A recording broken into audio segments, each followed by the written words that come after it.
So hello mga kalugod, it's me again, Marjeline. So for today's video nga po pala ay araw ng linggo. At dahil araw ng linggo, tayo nga po ay pupunta ng simbahan together with my mom. At ang video nga pong ito ay nakaraan pa, which is noong May 10, 2026. And yes, hello sa mga pinsan ko. At habang naglalakad nga kami ni nanay ay nakita kami ni Tita San. Kaya naman sabi niya sa amin ay hahatid niya na lang daw kami doon sa church. Salamat tita! At ayun na nga habang nagbabiyahe kami ay chinichika nga ni tita kung ano yung mga kaganapan nung nagpabayan kami. Sinabi nga niya kay nanay na meron daw nakakakilala na sa akin doon sa food mix at sa Ulim Drugstore.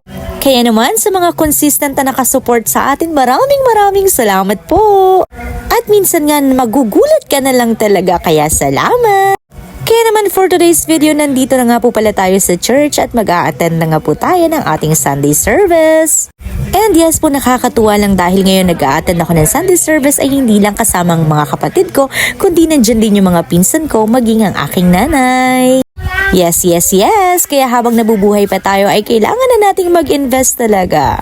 Hindi mag-invest ng yaman dito sa mundo dahil temporary lang ang lahat ng yun at nawawala talaga. Kaya naman, hindi man tayo perpekto sa mundong ito dahil bawat araw talaga ay nagkakasala tayo at sabi nga walang matuwid wala kahit isa. Pero gusto ko lang ipaalala sa iyo na walang pinipili ang Panginoon. Dahil ang Diyos, nandyan palagi ang pagmamahal at paggabay niya sa bawat isa sa atin. Kaya naman shoutout sa aking nanay!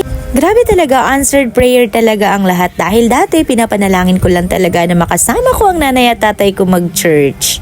At grabe talaga iba ang grace ng Panginoon sa bawat buhay natin dahil ngayon, finally, nakakasama ko na silang mag-attend ng Sunday service. And yes po, dahil sobrang grateful din ako sa parents ko na ito. Dahil nga kahit ang lambingan namin sa bahay talaga ay sigawan, may mga pagkakataon din talaga na ang bonding namin sa bahay ay ang mag-share ng Word of God. Hindi man perfect ang aming pamilya pero alam ko at nararamdaman ko ang pagmamahal ng Panginoon at pagpapala sa aming pamilya. Kaya naman Lord, maraming salamat po. At ayun na nga mga kalugod, hindi ko na nga po na video ang iba pang mga kaganapan habang tayo naglalakad pa uwi. And yes, habang naglalakad ako nakita ko si Auntie Bing na nandyan. At nandyan din si Mi at si Mama. At bago ako umuwi, dumaan muna ako sa bahay nila Mama at Papa. Kaya naman shoutout kay Eileen at kay Nika. At ayun na nga, naisipan ko munang pumunta ng likod ng bahay nila Mama at Papa para tignan ang mga mangga nila dito.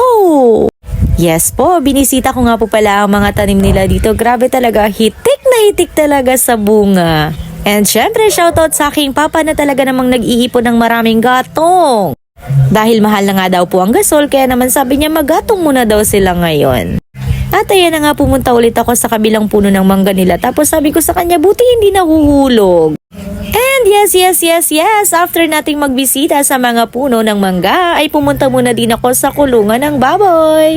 At sabi nga sa akin ni Papa ay hindi pa raw po talaga magpapaasawa ang baboy nilang ito. At kaya naman biniro ko talaga, sabi ko si Papa, hay naku, wag niya akong gayahin na hindi pa rin nagpapaasawa hanggang ngayon. Huy!